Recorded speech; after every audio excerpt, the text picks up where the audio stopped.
Residents living near the site of a proposed quarry on the southern Gold Coast say they're stuck between a rock and a hard place after the state government attached significant project status to the site. Boral wants to open a second hard rock quarry in the area because its existing resource is due to run out in the next 10 years. But residents say the location is wrong and its impacts will be felt for decades. Tom Forbes reports.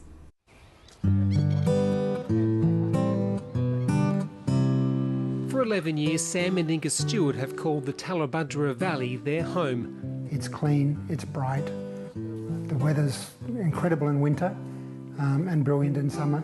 It's, of all the places we've been and travelled to, the place we want to live. But their quiet existence was shattered last November when they learned a new quarry was being planned a few hundred metres from their home.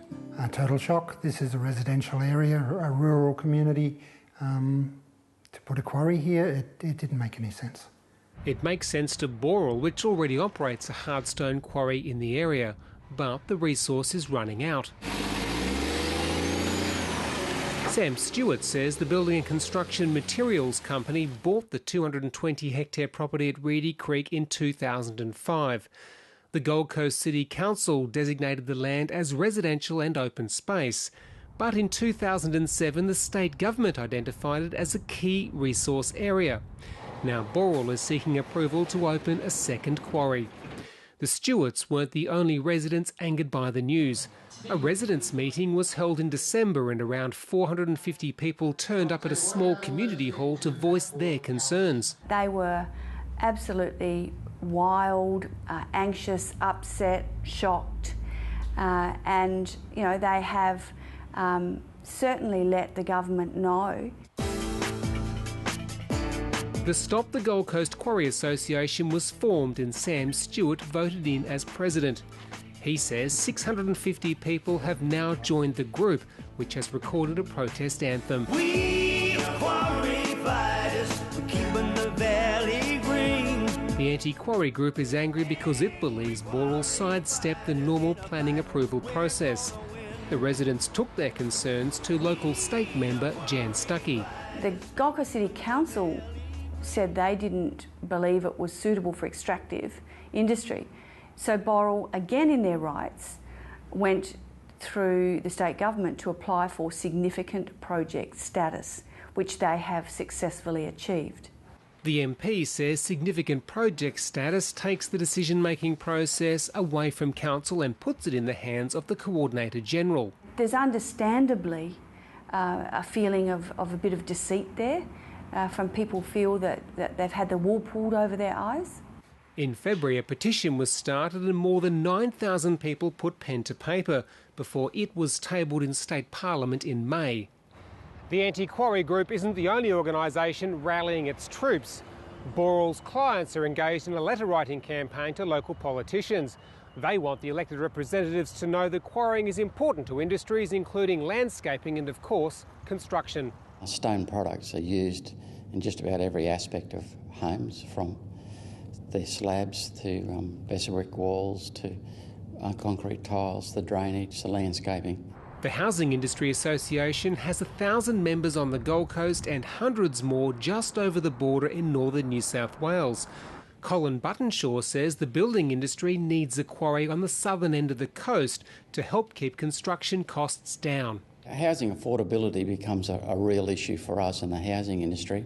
Hundreds of new homes have been built on the northern side of the proposed quarry site, and residents are worried noise associated with blasting and excavation will impact on their lives. They wish this to operate from 6 in the morning till 6 at night, 6 days a week, for the next 40 years at least. There's no relief, there's no reprieve from that noise. Boral says its plant will be located to minimise acoustic impacts, and its blasting is done by experienced contractors who ensure best industry practice.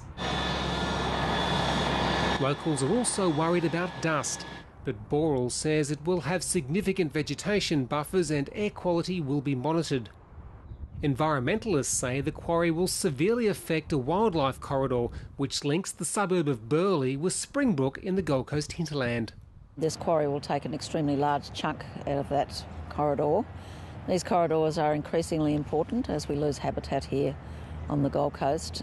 Boral says the protection of fauna is a priority and a quarry with a large buffer zone is a better outcome for animals than residential development. I understand the planning process for quarries now requires much bigger buffers, green buffers, much better access for wildlife and animal corridors.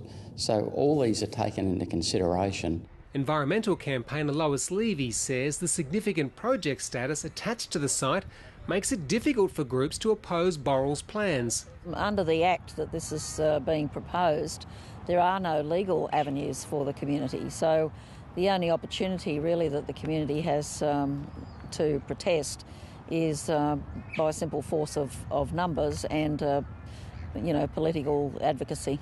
We do feel a bit like we're between a rock and a hard place, and I say that pretty tongue-in-cheek, but that does pretty well sum it up.